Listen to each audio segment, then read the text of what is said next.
We get to talk about your book. So, first question is, can you tell the listeners of the conversation about your book, The Family at Number 23? I can. Right. Okay. So The Family at Number 23 is a domestic suspense. It's based on two friends, Laura and Iris, who've known each other since their kids were little at school, and they're sort of going on to secondary school together. And basically, Laura, who has always had a slightly more privileged, wealthy kind of life than Iris, she decides to move house to the other side of town, to the good side of town, and in so doing, gets her son Freddie into the really good secondary school.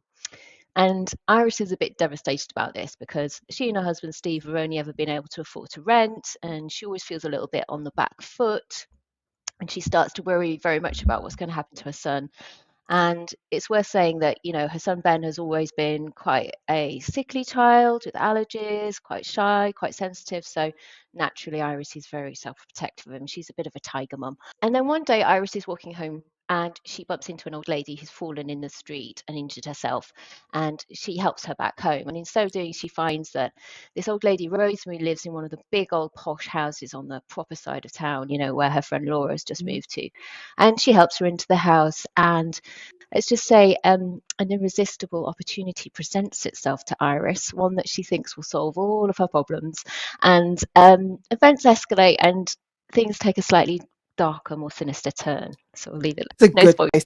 It's a good place to leave. No spoilers. We can't have spoilers. We need to keep the people intrigued. Right. So, Kathryn, what came to you first? Was it the character, a specific scene, the overall premise, or something completely different? Oh, there were a couple of things happening in my life at the time when I started thinking and writing this book. First of all, we'd been in the throes of trying to sell our house for quite a long time, and it just come off the back of COVID and all of that sort of difficult, unsettling time. And we got stuck in a chain, and the house sale kept falling through several times, and we were getting quite stressed about it. We've got three kids, and one of them was on that in that stage of like going from primary school to secondary school, and we didn't know where we were going to be living or where we'd be and which school to apply to and all that kind of thing. So like a lot of parents, we were starting to get a little bit preoccupied with it, a bit stressed out about it.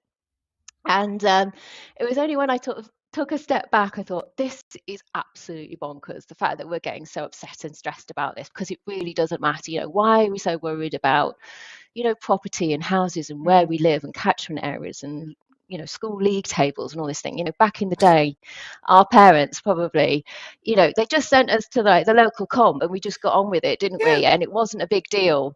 No, And we all just got on with it.